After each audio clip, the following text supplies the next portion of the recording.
I'm John Harking. This local news is a service of Flagler County's Toyota dealer, Beaver Toyota, here to wow you. A plan to place a healthcare education hub in Palm Coast Innovation District is one big step closer to reality after the Florida Board of Governors Friday approved the $12 million budget allocation to get the University of North Florida proposal underway.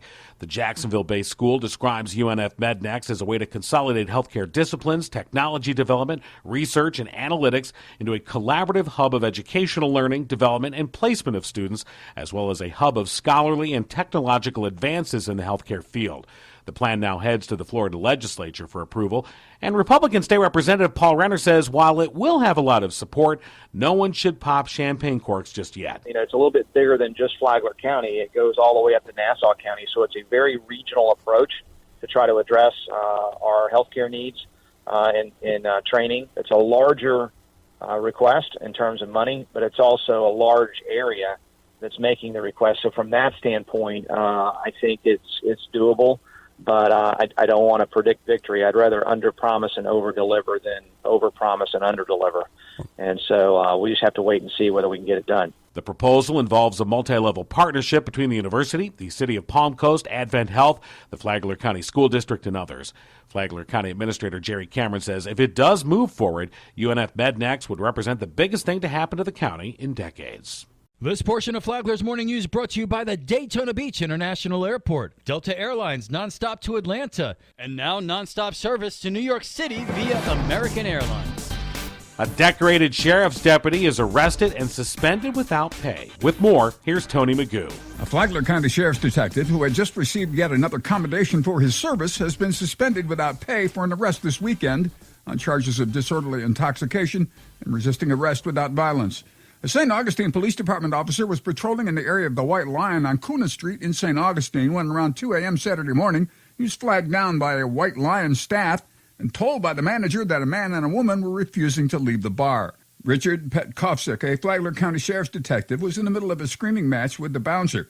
The officer walked the detective out, and once outside, Petkovsik refused to show his identification. A struggle ensued, and then Petkovsik was placed under arrest. The sheriff's office announced in a release that Petkovsik had been suspended without pay pending an internal affairs investigation.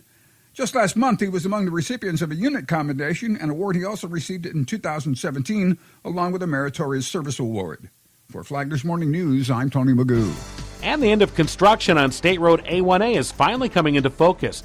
Flagler Beach City Manager Larry Newsom says the plan is to be completed by the end of January and have everything out of Flagler Beach by February. Newsom says while the project will prove to be highly beneficial, they all understand how difficult the construction has been on residents and businesses. The roadway project, it's been painful, without a doubt, but it's coming together. And, the hardest part is getting all the utility relocation, but now they're actually laying asphalt. One of the things we're looking at is the driveway cuts and things like that. But, I have a good relationship with the Florida Department of Transportation out of District 5 and the CEI, which is the engineers, and Superior. So I think everything's coming together. Have you heard of Career Source Flagler Volusia? You will. CareerSource Flagler Volusia CEO Robin King said the organization served about 20,000 people who were looking for jobs. They served about 2,000 businesses looking for people to fill those jobs. It's making sure that the workforce has the skill set that our businesses need, so we're in constant communication with our businesses asking, because the job you get today is not the job you're going to have tomorrow. King said that technology and automation will take the jobs that people are doing, but people will still be needed to fix the technology and the automation when it breaks down to keep doing the jobs they used to do. To hear the entire interview, go to the Flagler Radio app and then download the Free for All Friday podcast. Tomorrow, what's a safe job and where do we need the people? From the WNZF Newsroom, I'm Deb Albertson. And now you're up to date on Flagler's Morning News. I'm John Harking.